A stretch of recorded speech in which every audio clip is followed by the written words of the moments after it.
Magnetism के अंदर हम लोगों ने बहुत सारी चीजें ऑलरेडी देख रखी है। आपने फोर्स देख लिया, आपने मैग्नेटिक फील्ड देख लिया, उसकी प्रॉपर्टीज को भी देख लिया।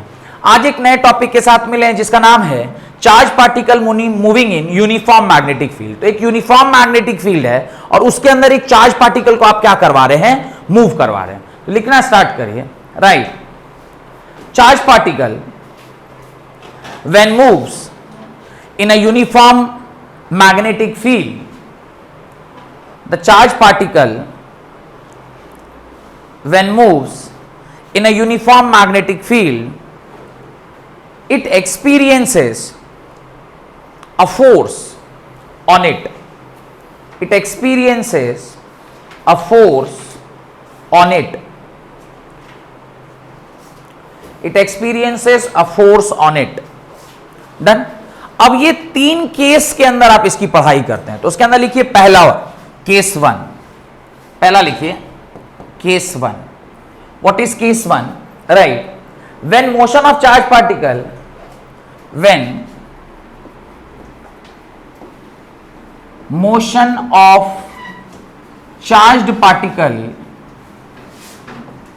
चार्ज्ड पार्टिकल इज पैरेलल और एंटी पैरेलल, parallel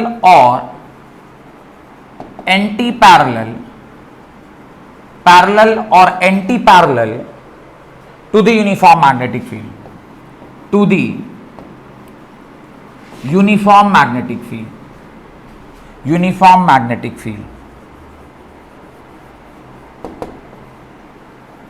इसका क्या मतलब है, पहले उसको समझते हैं।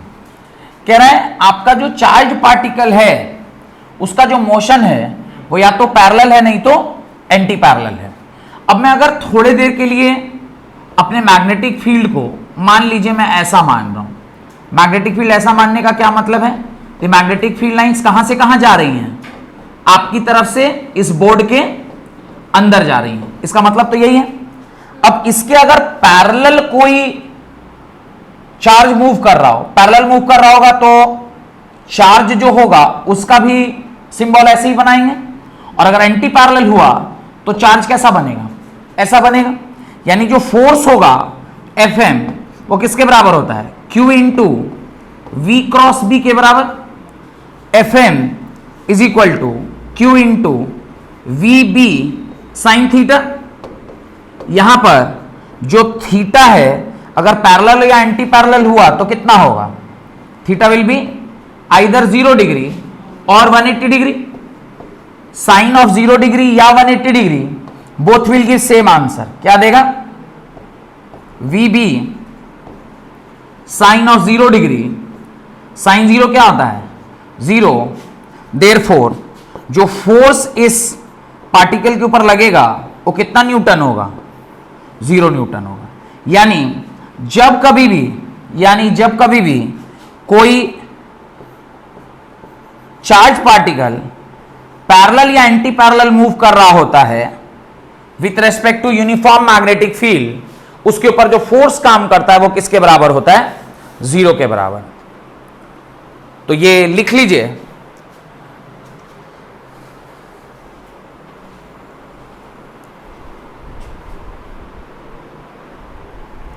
ये लिखिए और इसके नीचे कुछ लाइनें लिखिए। Right, the moving charge particle does not experience any force. The moving charge particle does not experience any force.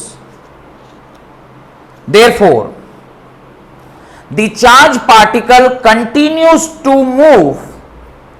The charge particle continues to move along a straight line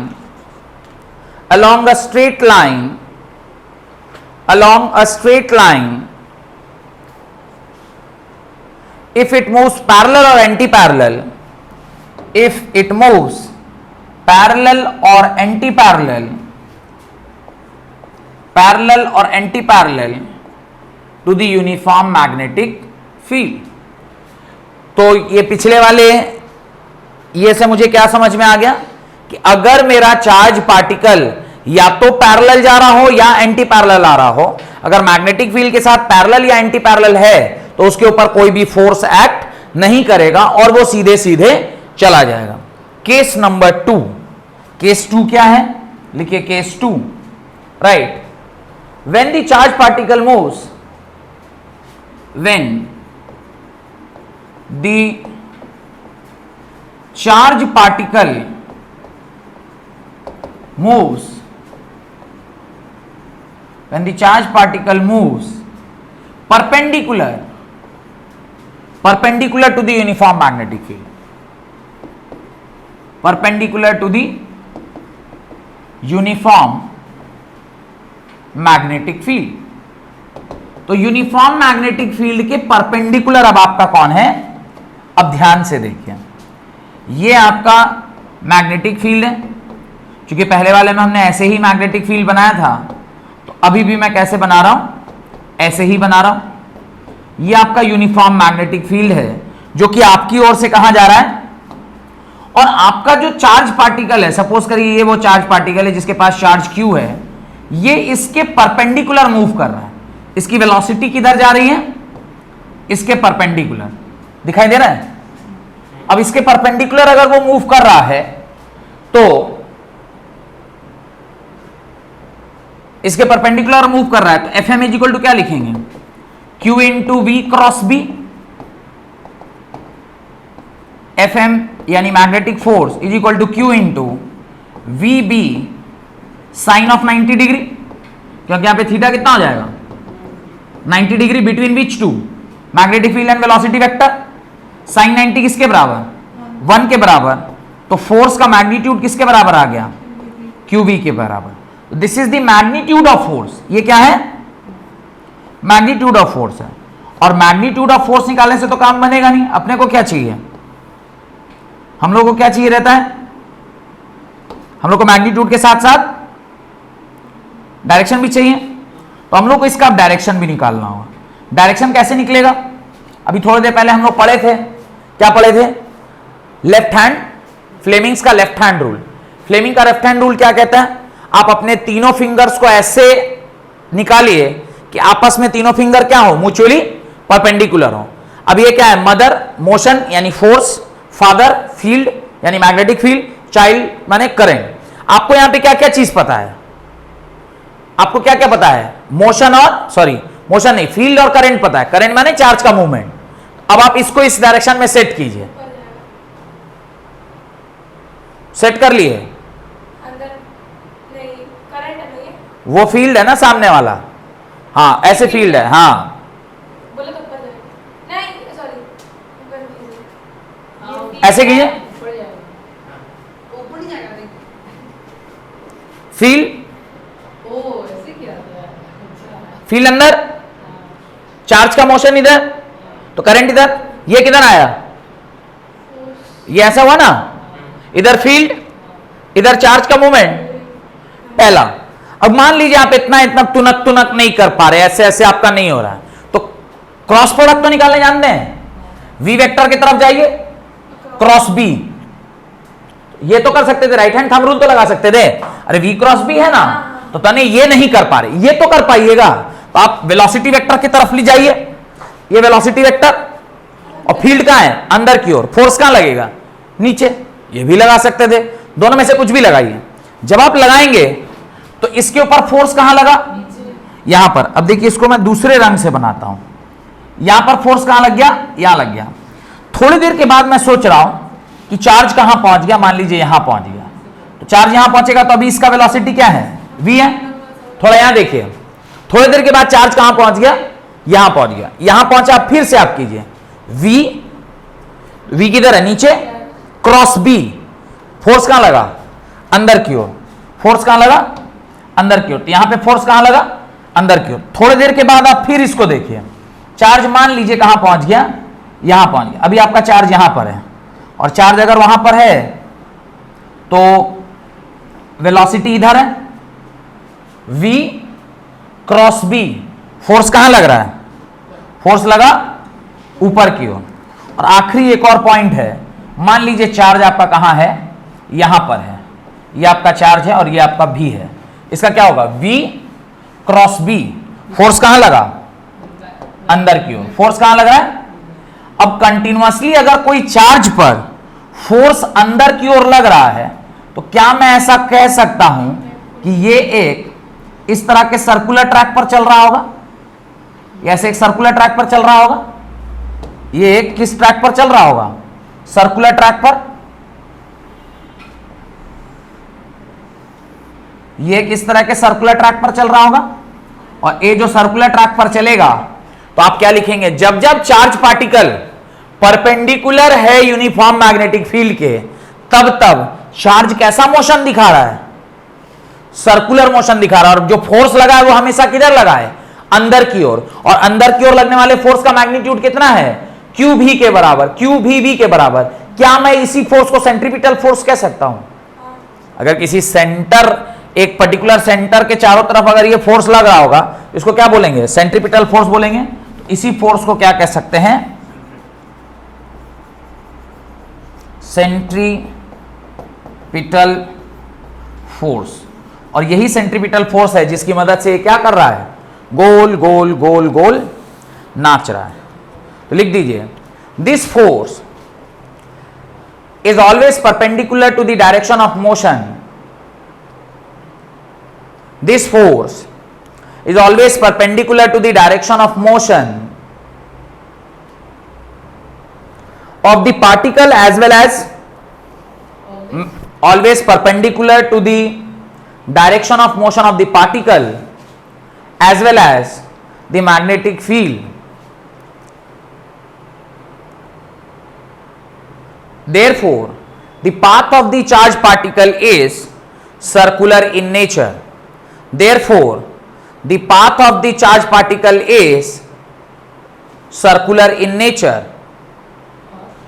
Path of the charged particle is circular in nature, where this force acts as centripetal force. Where this force acts as centripetal force. बढ़े आगे, ये सब बना लिए ना? बढ़े आगे, देखिए। अब अगर एक बार मुझे ये पता चल गया कि ये जो फोर्स है वो सेंट्रीपिटल फोर्स है, तो मेरे से अगर ये कोई सवाल पूछ ले कि भाई बताइए कि जिस सर्कल में वो जा रहा है उसका रेडियस कितना है, आपसे सवाल पूछा जा सकता है। तो अगर कोई सर्कुलर मोशन में है तो उसका एफ सेंट्रीपिटल क्यूवीबी के बराबर होना चाहिए। और सेंट्रीपिटल फोर्स होता किसके बराबर है? mv स्क्वायर बाई आर के बराबर। mv square by R is equal to QVB के बराबर। v से भी कट गया, r is equal to mv by qb, और mv can be written momentum.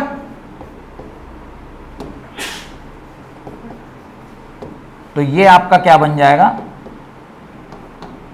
ये आपका क्या बन जाएगा?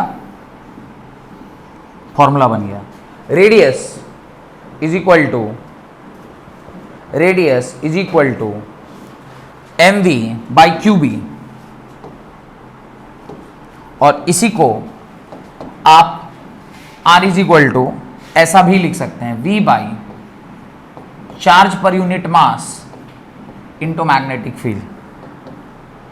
और ये जो बना, ये क्या बन गया? रेडियस ऑफ, जो सर्कुलर पाथ में वो ट्रैवल कर रहा है उसका रेडियस क्या है? डन। लिखिए, the radius of circular path of a charge particle, the radius of circular path of a charge particle, the radius of the circular path of a charge particle in uniform magnetic field, in uniform magnetic field is, point number 1, directly proportional to the magnitude of momentum of the particle, is directly proportional to the magnitude of the momentum of the particle। यहां देखिए r is directly proportional to mv, momentum के directly proportional है। point number 2, directly proportional to the mass of the body, directly proportional to momentum, directly proportional to mass, directly proportional to speed, inversely proportional to charge and inversely proportional to magnetic field। तो अगर मैं इसे conclusion के दौर पर लिखूं, r is directly proportional to p, that is R is directly proportional to M as well as R is directly proportional to V. R is inversely proportional to Q. R is inversely proportional to Q and R is inversely proportional to magnetic field. तो ये भी आप एक तरीके से कह सकते हैं. ये पूरे इसका कंक्लूजन है. ये सारे प्रोपोर्शनैलिटी के ये 5 है. डन.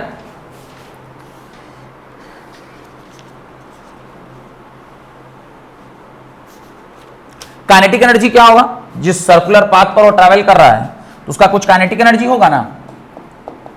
काइनेटिक एनर्जी जो कि के के बराबर है, किसके बराबर होगा? Half M B square. K is equal to kinetic energy is equal to half M B square. K is equal to half M V. V निकालने के लिए अभी आपने क्या लिखा? M B square by R is equal to Q we B. और यहां से जब आप v निकालेंगे तो ये एक से एक कट गया. v इज इक्वल टू क्या आया था? Q B are by m आया था. इसको आप यहां पुट कर दीजिए. क्या आइएगा? Q B are by M का होल स्क्वायर. अब इसको आप क्या कीजिए, थोड़ा सा सॉल्व करिए. Kinetic energy is equal to आएगा half M into Q square B square R square by M square. एक एम से एक एम कैंसिल. काइनेटिक एनर्जी किसके बाद निकल के आएगा? क्यू बी आर का whole square whole divided by 2m के बराबर. तो ये आपका काइनेटिक एनर्जी का क्या हो गया? फॉर्मूला हो गया. डन.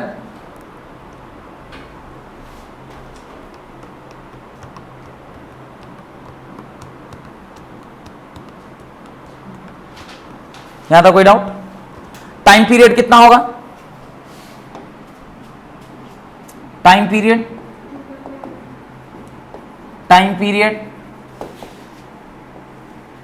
पीरियड टी कैसे निकालेंगे? टी इज इक्वल टू होगा distance by speed.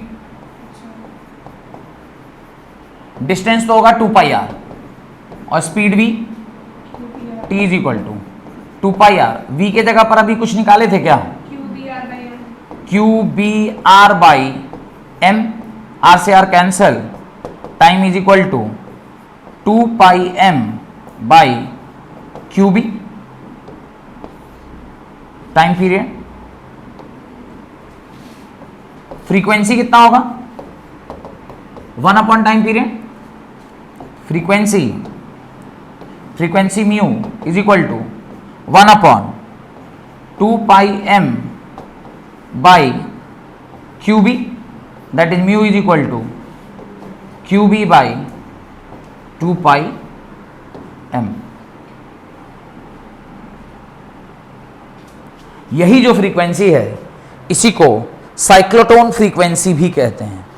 This frequency is only known as cyclotron frequency. तो साइक्लोट्रॉन नहीं है, लेकिन अगर साइक्लोट्रॉन फ्रीक्वेंसी आ गया तो आप ये नहीं कह सकते कि हमारे सिलेबस में नहीं है. क्यों? साइक्लोट्रॉन की फ्रीक्वेंसी यही होती है. लिख दीजिए, this frequency is called as gyro frequency या cyclotron frequency.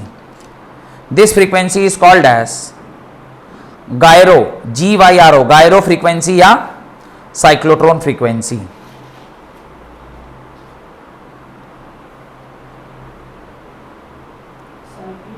Cyclotron CYCLOTRON cyclotron frequency या gyro GYRO gyro frequency. Done. Case 2 हो गया सारा. एंगुलर फ्रीक्वेंसी लास्ट एक और लिख लीजिए. Angular frequency omega. Angular frequency omega. Omega किसके बराबर? ओ भाई 2 pi mu. Omega is equal to 2 pi mu. अभी क्या लिखे थे? GB बाई 2 पाई एम लिखे थे ना. 2 पाई से 2 pi cancel. Omega is equal to GB by m. और नहीं हुआ है ना, देख लीजिए, हम अभी देखे नहीं है, गलत भी हो सकता है। क्या, अरे म्यू का क्या वैल्यू आया अभी लास्ट पेज पे, GB by 2 pi m, GB बोल रहा हूँ, क्यूबी बाई 2 पाई एम, ये हो गया। तो ये एंगुलर फ्रीक्वेंसी, इसके ऊपर छोटा छोटा कुछ कुछ सवाल आ जाएगा, और नहीं भी आया तो आप तो ये तो समझ पाए ना कि ये जो चक्कर वो काट रहा है इसका टाइम पीरियड कितना है, इसका फ्रीक्वेंसी कितना है, इसका एंगुलर फ्रीक्वेंसी कितना है, इसकी काइनेटिक एनर्जी कितना है, ये सारी चीजें हम लोग वहां पर देख पाए। अगला हेडिंग डालिए केस 3। तो केस 1 क्या देखिए, केस 1 देखिए जहां पर both are the magnetic field and charge are either parallel और anti parallel, parallel anti parallel है तो फोर्स 0। सेकेंड केस देखिए जब मैग्नेटिक फील्ड और स्पीड के बीच में एंगल कितना बन रहा था 90 डिग्री, 90 डिग्री में कैसा पाथ चल रहा है, सर्कुलर पाथ, जिसका सेंट्रीपिटल फोर्स किसके बराबर है, QVB के बराबर है, और उसका सारा रेडियस वेलोसिटी सब आपने निकाल लिया।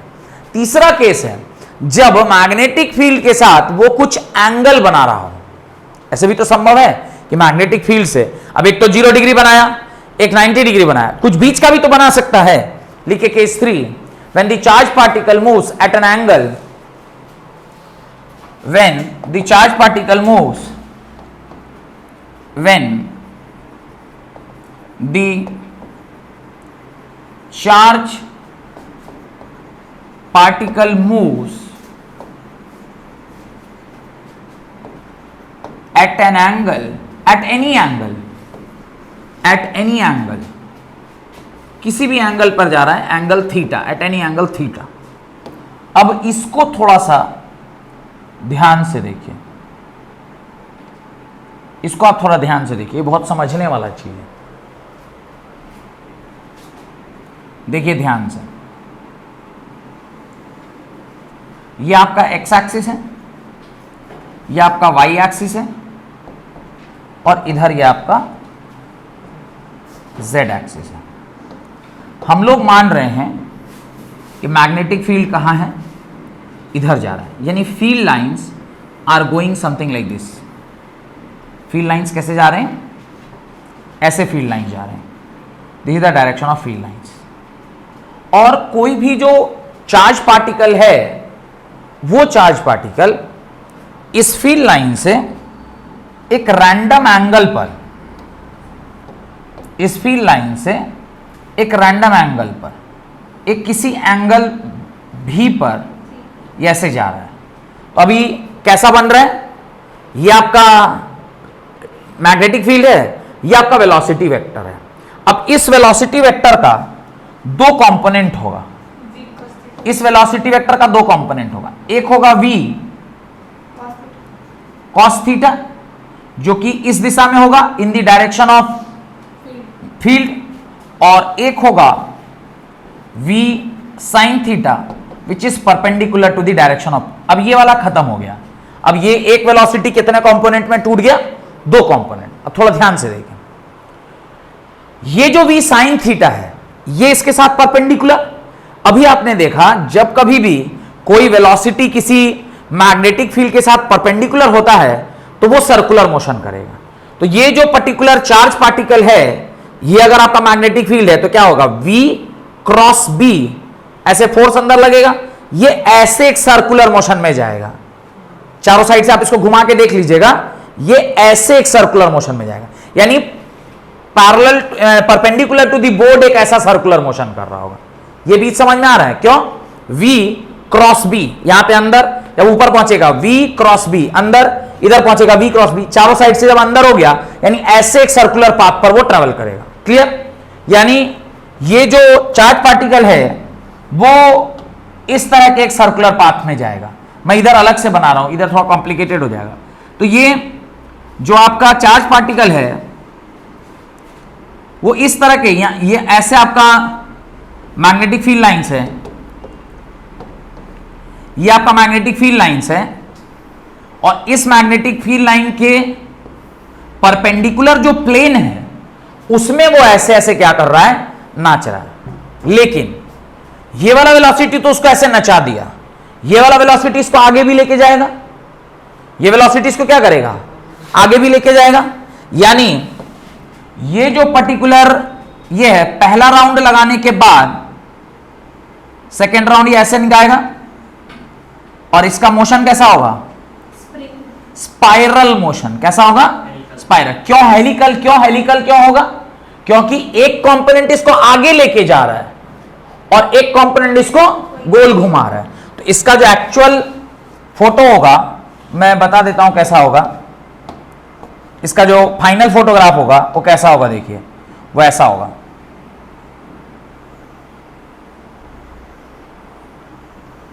रीजन, एक कंपोनेंट कौन सा v cos थीटा से कहां जा रहा है? आगे मूव कर रहा है। और ये सर्कुलर कराने का जो कंपोनेंट है वो कौन है? इसकी वजह से यहां पे क्या लग रहा है? एक चारों साइड से फोर्स लग रहा होगा। ये समझ में आ रहा है? तो सर्कुलर कराने का एक वेक्टर काम कर रहा है और आगे ले जाने का एक वेक्टर। तो ये जो पाथ होता है इसको कौन सा पाथ बोलते हैं?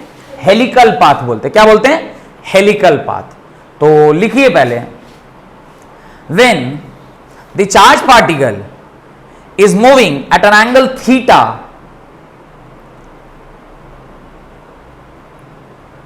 which is not 0, 90 or 180 degree, which is not 0, 90 or 180 degree, the velocity of the charge particle, the velocity of the charge particle is divided into two components. The velocity of the charge particle is divided into two components. One, v cos theta along the direction of magnetic field, into two components. One, v cos theta which is along the direction of, which is parallel to the direction of magnetic field. और आप जानते हैं कि magnetic field के parallel अगर कोई vector रहेगा velocity का तो उसके ऊपर फोर्स जीरो होगा, यानी वो कांस्टेंट स्पीड से गाड़ी आगे बढ़ती चली जाएगी। Whereas the perpendicular component, whereas the vertical component v sin theta is perpendicular to the magnetic field. The vertical component, that is v sin theta, is perpendicular to the magnetic field, which will make the charge to move in a circular path, which will make the charge to move in a circular path. तो अभी दो forces हो गए, एक force zero है, अगर force zero है तो एक वेलोसिटी से ये आगे बढ़ रहा होगा और इसको ये ऐसे गोल गोल भी घुमा रहा होगा, क्योंकि फोर्स लग रहा है, सेंट्रीपिटल फोर्स, गोल भी बन रहा है और आगे भी जा रहा है। तो आप देखे होंगे ये जो आपका कॉपी है, इस कॉपी में जो ये स्पाइरल लगा हुआ है ये कैसा है? गोल भी है और आगे भी बढ़ रहा है। इस तरह के स्पाइरल या हेलिकल पाथ में वो जाता है। और यहां पे दो हेलिक्स के बीच का जो गैप है, दो हेलिक्स के बीच का जो गैप होता है उसको पिच बोलते हैं। दो हेलिक्स के बीच का जो गैप होता है उसको क्या कहते हैं? Pitch. This is called as pitch. इसी को पिच बोलते हैं। पिच मतलब the gap between two helical path is called as pitch. तो आप ये लिख दीजिए, right, the horizontal component will move the charge in forward direction. The horizontal component, that is v cos theta, will move the charge in horizontal direction, forward direction at a speed of v cos theta, and the vertical component will make the charge move in a circular path, will make the charge move in a circular path, due to which the net movement of charge is helical in nature, due to which the net movement of charge is helical in nature. The net movement of charge is helical in nature. The net movement of charge is helical in nature. बढ़े आगे, ये diagram सब बना लिए। देखिए radius क्या है? Radius क्या होगा? अब जो सर्कुलर पाथ पे वो चल रहा है उसका रेडियस क्या होगा? आर। कैसे निकालेंगे? mv square by r must be equal to F centripetal, और इस बार एम सेंट्रीपिटल क्या होगा, v q B sine theta के बराबर, और यहां पे भी जो m है वो v क्या हो जाएगा, v साइन थीटा का whole square divided by r is equal to Q we B sine theta. अब देखिए क्या क्या कटेगा और क्या रह जाएगा, एक v कट गया, एक साइन थीटा कट गया, क्या बचा, तो जो बचा उसको लिख दीजिए, क्या बचेगा, r is equal to m v sine theta divided by Q B.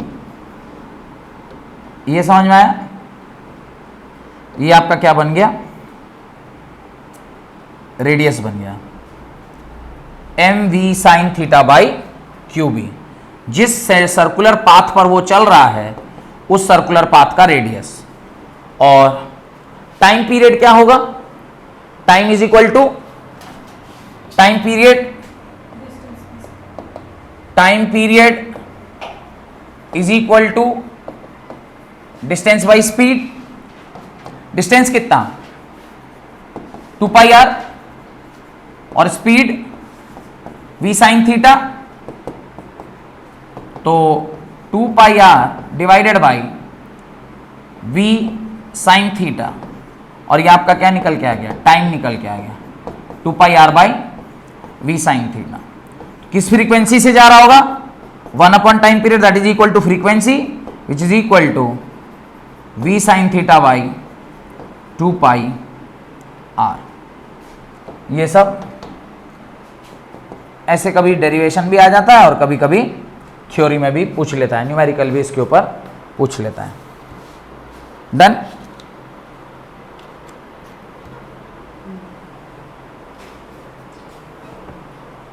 अब यहां पे एक चीज और देखिए, यहां पे आर अभी आपने थोड़ी देर पहले निकाला था, क्या आर निकाले थे, क्या निकाले थे, एक मिनट, क्या निकाले थे, m we sine theta by Q B. थोड़ा ध्यान से देखिए, साइन थीटा भी और भी कट गया, क्या बचा, ये यहां क्या बचा बताइए, 2 pi M by Q B. Same आया अलग अलग आया, सेम आया, यहां पे भी इसका मतलब क्या आ जाएगा, q B by 2 pi m. तो फ्रीक्वेंसी भी सेम आया और टाइम पीरियड भी सेम आया, यानी कहने का इससे कोई फर्क नहीं पड़ रहा है कि तुम पूरी वेलोसिटी ले रहे हो या फिर उसका एक कंपोनेंट ले रहे हो, उसका टाइम पीरियड और फ्रीक्वेंसी में कोई फर्क नहीं पड़ता। लास्ट लिख लीजिए, पिच ऑफ हेलिक्स, जो कि बताया था ना पिच किसे कहते हैं, कह रहा pitch of helix, PITCH, pitch of helix. जो हेलिकल पाथ होता है उसमें एक जो सर्कल होता है उसको हेलिक्स बोलते हैं, और उस एक हेलिक्स से दूसरे हेलिक्स के बीच का जो डिस्टेंस है उसी को क्या कहते हैं, पिच कहते हैं। तो यहां पर पिच किसे कहेंगे, यहां से एक से दूसरे के बीच का जो दूरी है, this is only called as pitch. इसी को क्या कहते हैं, पिच कहते हैं। इस पिच को P से डिनोट कीजिएगा, तो P इज इक्वल टू क्या होगा, distance into time, sorry velocity into time, velocity into time, pitch is equal to, कौन सा वेलोसिटी इसके लिए रेस्पॉन्सिबल है, v of cos theta into t, pitch P। Time को भी कुछ निकाले थे क्या, देखिए तो क्या निकाले थे, 2 पाई एम बाई क्यू भी निकाले थे क्या, है ना। तो पिच का फॉर्मूला बन के आएगा, pitch is equal to 2 pi m v cos theta whole divided by Q B. और ये फॉर्मूला किसका बनकर आ गया, पिच का फॉर्मूला बन, ठीक है। ये आपका क्या हो गया, पिच आ गया। तो कई बार एग्जाम में पिच का भी पूछ लेता है सवाल, तो पिच भी आप अब आसानी से निकाल लेंगे। डन।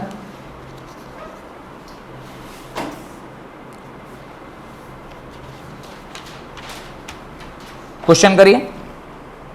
साइक्लोट्रॉन नहीं है ना, क्वेश्चन करिए। अ मैग्नेटिक फील्ड, अब इसी सब के ऊपर कुछ न्यूमेरिकल दे रहे हैं। Question,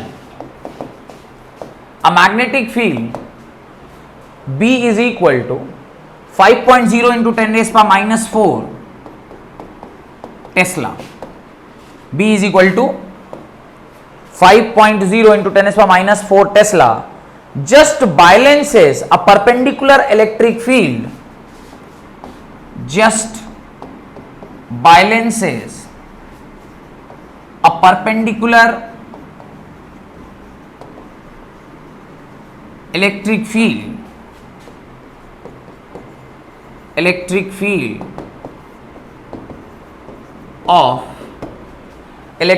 of 15 kV M inverse, 15 kV M inverse in their effect on an electron beam, in their effect of an electron beam.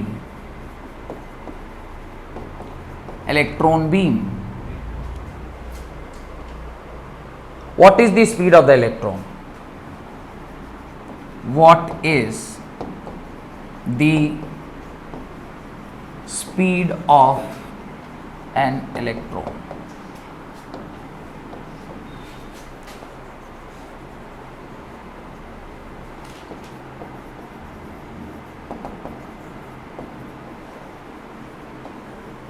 एक कॉन्सेप्ट है वेलोसिटी सेलेक्टर। क्या कॉन्सेप्ट है? Velocity selector. क्या होता है वेलोसिटी सेलेक्टर, मैं अभी बताता हूं। वहीं से ये सवाल बनेगा, कैसे, मैं अभी आपको बताता हूं। ये कहां पे काम आया था पहले वो देखिए। जो हम लोग 10 क्लास में थे, सॉरी 11 क्लास में थे, तो हमने कई सारे ना वो देखे थे, क्या कहते हैं उसको, एक्सपेरिमेंट्स देखे थे। फैराडे का ये एक्सपेरिमेंट, तो वो एक्सपेरिमेंट याद है। तो आपने उसके अंदर कहा था कि इस तरह से एक इलेक्ट्रॉन बीम है और उस इलेक्ट्रॉन बीम में एक हमने इधर पॉजिटिव चार्ज लगा दिया था, एक तरफ नेगेटिव चार्ज लगा दिया, देखा कि इलेक्ट्रॉन किधर डेविएट होता है। याद आ रहा है कुछ कैथोड रे और एनोड रे एक्सपेरिमेंट में हमने ऐसा कुछ किया था। तो अब ये मान लीजिए आपका पॉजिटिव टर्मिनल है जो कि आपने ऐसे ऊपर की ओर लगाया, और ये आपका नेगेटिव टर्मिनल है जो नीचे की ओर ऐसे लगा हुआ है।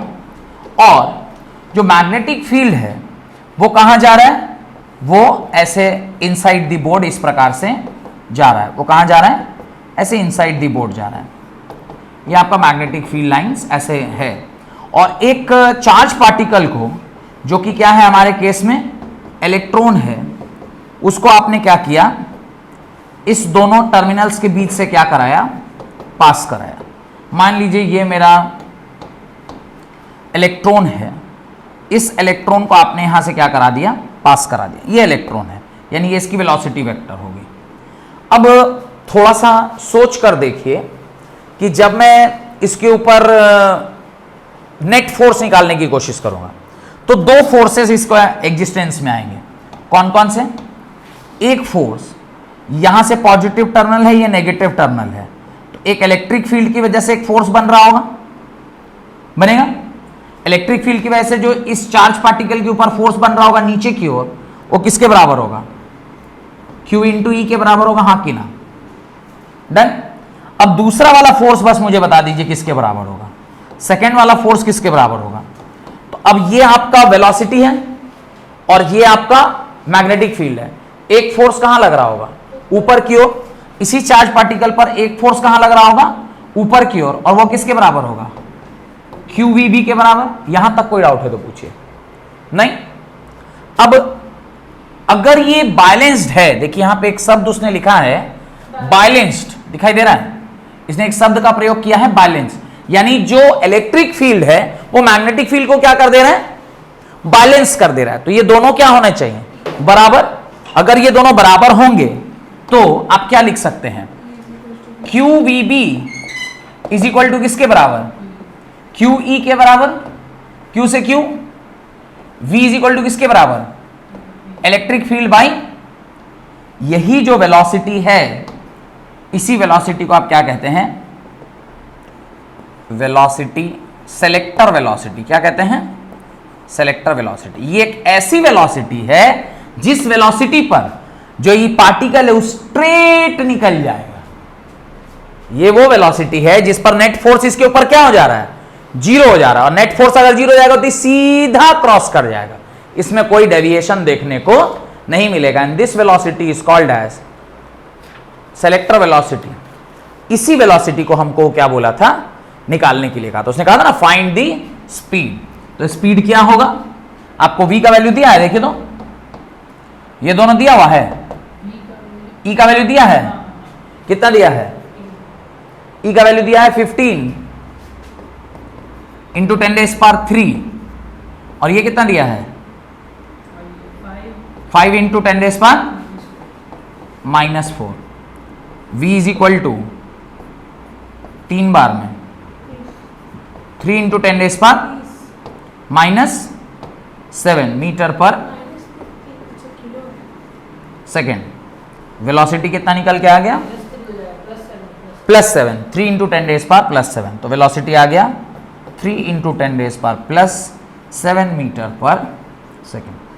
तो एक पंथ दो काज हो गए। वेलोसिटी सेलेक्टर क्या होता है वो भी सीख लिए और साथ साथ एक न्यूमेरिकल भी सॉल्व हो गया। अगर एग्जाम में ऐसा क्वेश्चन आ जाए तो आप कर लेंगे। ये एक स्पेसिफिक केस है जहां पर both electric field and magnetic field are existing simultaneously. ऊपर कहां लिखे हैं? फोर्स ऊपर लिखे हैं, ये दोनों फोर्सेस है ना। तो velocity v cross b, force कहां लगेगा? ऊपर। तो फोर्स ऊपर लिखा, तो ये लिख दे रहा हूं अगर नहीं समझ में आ रहा है। ये मैग्नेटिक फोर्स है, this is magnetic force and this is electric force. Clear?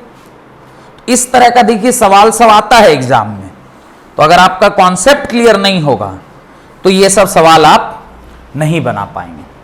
ये सब सवाल बनाने के लिए आपका फंडामेंटल बिल्कुल क्लियर होना चाहिए, क्योंकि पहले तो इस सवाल को पढ़ के फोटो बनाना और उस फोटो को बनाकर इस सवाल को सॉल्व करना। अगर आज बिना देखे अगर आपको ये कोई सवाल दे दे तो आपसे नहीं बनेगा।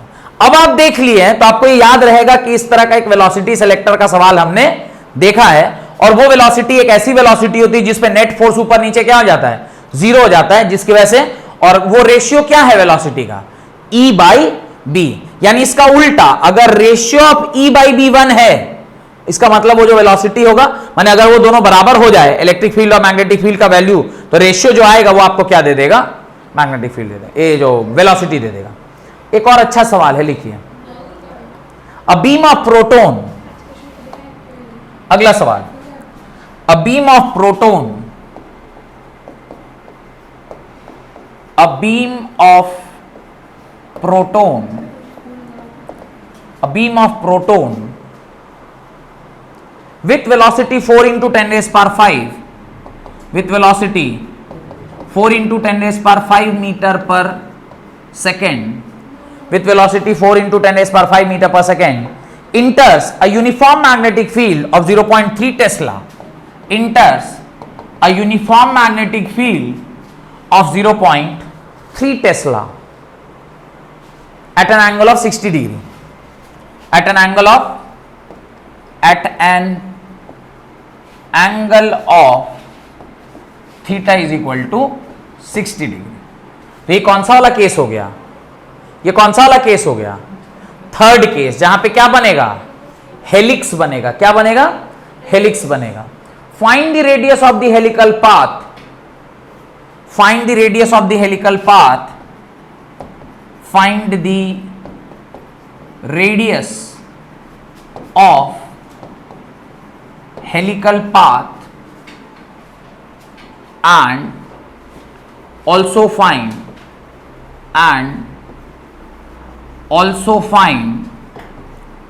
the pitch, also find the pitch। अगर फॉर्मूला याद है तब तो डायरेक्ट बनेगा, नहीं याद है तो डिराइव करना पड़ेगा, हो तो ऐसे भी जाएगा। तो रेडियस का फॉर्मूला क्या बताया था? mv sin theta by Q B.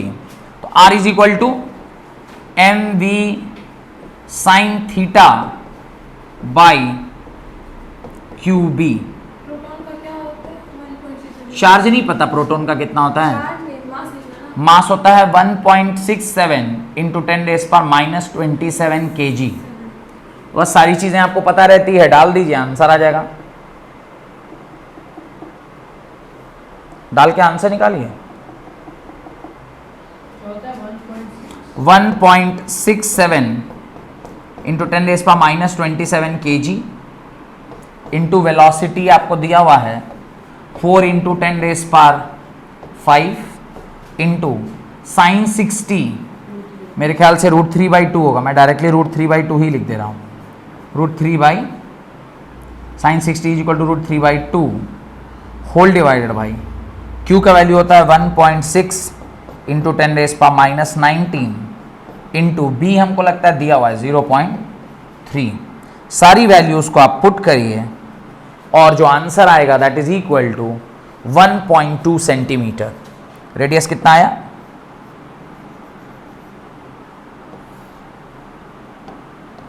1.2 centimetre जो आंसर आया रेडियस। पर हम लोग को तो सिर्फ रेडियस नहीं निकालना है, हम लोग को तो उसने पिच भी बोला था निकालने के लिए। तो पिच का फॉर्मूला क्या होता है? Pitch is equal to m v cos theta, उसमें साइन थीटा होता है, इसमें क्या होता है? Cos theta. M v B cos theta क्या है पूरा फॉर्मूला? देखिए ना, by Q B. M v cos theta by into 2 pi भी है ऊपर में, तो ये आ गया। अब बस इसकी वैल्यू सारी पुट कर दीजिए, आंसर आ जाएगा।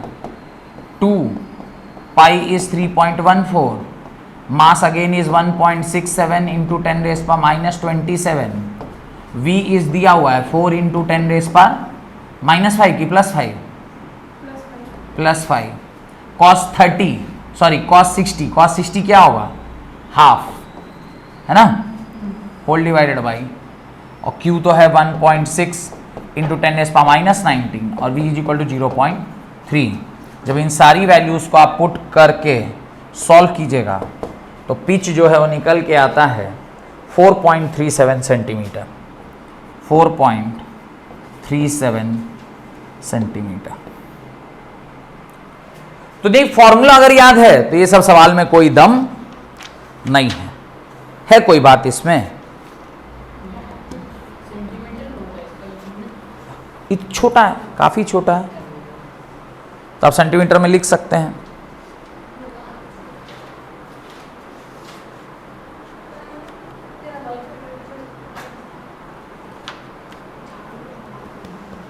एक और करिए। The proton enters a region, question number 3। A proton enters a region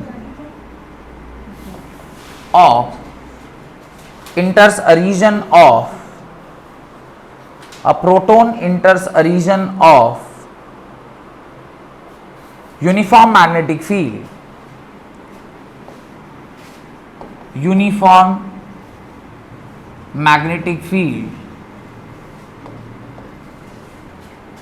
of B is equal to 0.8 I cap tesla. B vector कितना दिया हुआ है? 0.8 I cap tesla with velocity with v vector is equal to, v vector दिया है 2 इंटू 10⁻⁶ I cap plus 4 इंटू 10⁻⁶ J cap. 2 इंटू 10⁻⁶ I cap plus 4 इंटू 10⁻⁶ J कैप मीटर पर सेकेंड। ये आपको क्या दे दिया? स्पीड दे दिया। कह रहा है find the radius and pitch of the path. Find the radius and pitch of the path. सवाल कुछ वैसा ही है, लेकिन इस बार जो देने का अंदाज है वो कुछ अलग है। जो डेटा इंफॉर्मेशन आपको दिया है वो कुछ अलग दिया। अच्छा, यहां से एक बात तो मुझे समझ में आ रही है कि ये मैग्नेटिक फील्ड जो है वो 0.8 टेस्ला यहां दिया हुआ है, और जो वेलोसिटी है उसका दो कंपोनेंट है। वेलोसिटी का कलर चेंज कर देते हैं। वेलोसिटी का दो कंपोनेंट है, एक वर्टिकल कंपोनेंट जो कि 4 × 10⁶ के बराबर है, और एक हॉरिजॉन्टल कंपोनेंट जो कि 2 × 10⁶ के बराबर है। ये बेसिकली क्या है? v cos थीटा है, और ये बेसिकली क्या है? v sin थीटा है। और एंगल वगैरह दिया नहीं है, बस जहां जहां v sin थीटा उसकी जगह ये पुट कर दीजिए, जहां जहां v cos थीटा उसकी जगह ये पुट कर दीजिए, आंसर आ जाएगा। तो आपको रेडियस का फॉर्मूला क्या बताए थे? अभी बताए थे ना, mv sin theta by qb। अब ये v sin थीटा की जगह पे डायरेक्टली क्या लिख सकते हैं? m तो हो गया mass of proton, that is 1.67 × 10⁻⁻27 into v sin theta की जगह पे आप डायरेक्टली क्या लिख सकते हो? 4 × 10⁻⁶। आपने ऐसे सिखाया था ना मेरे को? नहीं, सब गड़बड़ हो गया।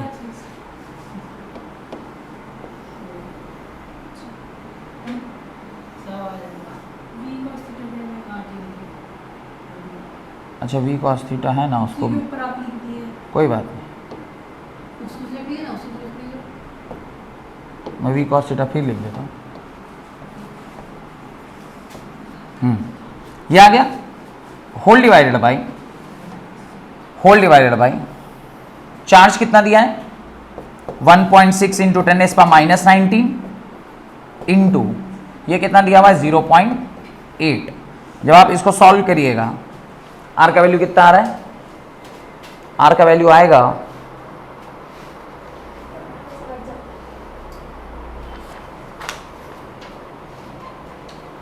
5.22 सेंटीमीटर। 5.22 सेंटीमीटर। डन।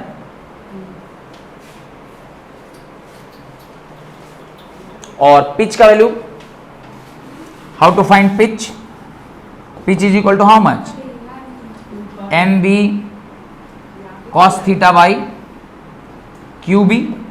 सारी वैल्यूज को पुट करिएगा, ये आ रहा है 0.16 मीटर इंटू 2πbm। ठीक है, इस तरीके से लगभग सारा ये इस टाइप का सवाल अगर अब आपको दिया जाए, अब आप उसे सॉल्व आसानी से कर लेंगे। फिर भी आपका काम है कि कम से कम 10-15 सवाल आप इस तरह का खुद से सॉल्व कर लीजिएगा। डन। तो आज की क्लास यहां तक रखते हैं।